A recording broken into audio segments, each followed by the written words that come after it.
अच्छा सर, ये बताइए कॉन्ट्रा फंड और वैल्यू फंड में क्या फ़र्क होता है या फिर दोनों एक जैसे होते हैं? देखिए, वैल्यू जो एक थीम होती है वो कॉन्ट्रा का ऑटोमेटिकली एक पार्ट बन जाती है।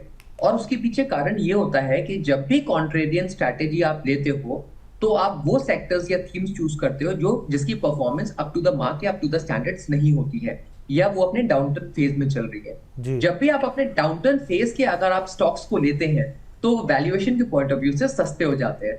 तो बाय डिफॉल्ट वैल्यू थीम के अंदर तो आप लेते ही आप सस्ते वैल्यूएशंस के स्टॉक को, which automatically become the part of a contra theme as well.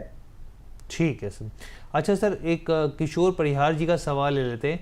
ये कह रहे हैं कि मैं म्यूचुअल फंड में एमएफ सेंट्रल ऐप के ज़रिए 18,000 रुपये महीने निवेश कर रहा हूँ। कुल 7 एसआईपी चल रही हैं। क्या मेरा पोर्टफोलियो सही है या नहीं है, ये कृपया करके बताएं।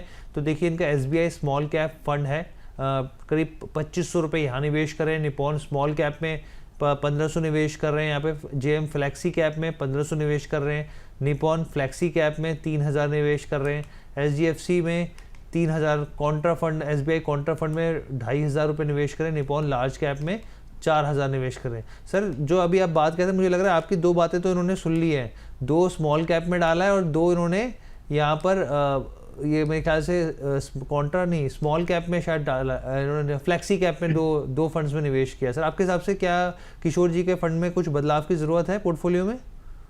वेल किशोर जी, आपका जो एक पोर्टफोलियो है काफी बैलेंस पोर्टफोलियो है। आपने स्मॉल कैप भी लिया हुआ है, फ्लेक्सी कैप भी लिया हुआ है, लार्ज कैप भी लिया हुआ है, कॉन्ट्रेरियन स्ट्रैटेजी और एक मिड कैप भी लिया हुआ है। मुझे लगता है कि आपको ज्यादा कुछ उथल पुथल करने की जरूरत नहीं है। बस एक जो आपसे एक्सपेक्टेशन मुझे ये है कि आप अपने जो इन्वेस्टमेंट का जो एक सुचारू ढंग से जो एक तरीका होता है जिसमें आप चल रहे हैं, आप उस मार्ग पे चलते रहें। आपके पोर्टफोलियोज में काफी अच्छे रिटर्न्स आ जाएंगे in long duration of time. ठीक है सर। अच्छा सर, एक सवाल यहाँ पर यह है कि कॉन्ट्रा फंड किन निवेशकों के लिए बेहतर विकल्प साबित हो सकता है? कितना % रखना चाहिए अपने पोर्टफोलियो में, और इसमें निवेश का सही टाइम क्या है? तो ये 3 सवाल हैं सर। तीनों सवाल का कृपया करके जवाब बताएं सर। देखिए हर्ष, मतलब मैं चाहूंगा आप मुझसे एक एक करके सवाल पूछें, सो दैट मैं उसको एक एक करके जवाब दूं। देखिए, अगर कॉन्ट्रा कॉन्ट्रा फंड का अगर आप ड्यूरेशन मान के चले, तो मैं जी। चाहूंगा कि आप एटलीस्ट 3 से 5 साल का आप उसको एक एक एक समय सीमा के अंदर उस फंड में इन्वेस्ट करें और उस फंड को कंटिन्यू करके रखें। कारण बहुत सिंपल है, जैसे मैंने पहले भी आपको बताया था। हर एक सेक्टर अपने एक साइकिल से गुजरता है। उस साइकिल में जब भी वैल्यूएशन सस्ती मिलती है, तो फंड मैनेजर उन फंड्स को चूज कर लेता है।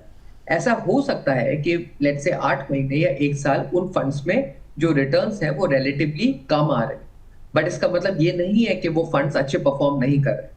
अगर आप फॉर एग्जांपल कुछ प्राइवेट सेक्टर लार्ज बैंक्स है, अगर आप उन स्टॉक्स के अगर आप उनकी वैल्यूज देखें, तो वो ऑलमोस्ट स्टेबल है या फिर वो थोड़े कम है, बट इसका मतलब ये नहीं है कि वो बैंक्स बुरी है। वो बैंक्स फंडामेंटली बहुत स्ट्रांग है।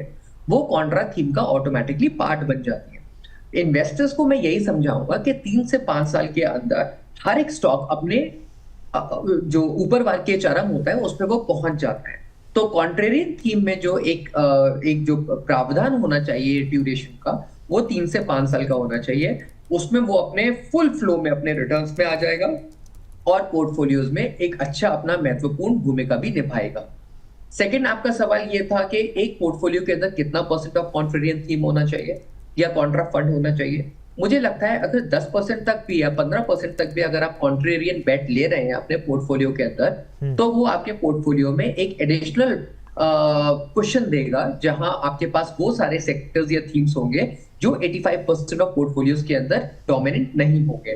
तो in that case 10 to 15% of the contrarian bet in the portfolio can be a good strategy.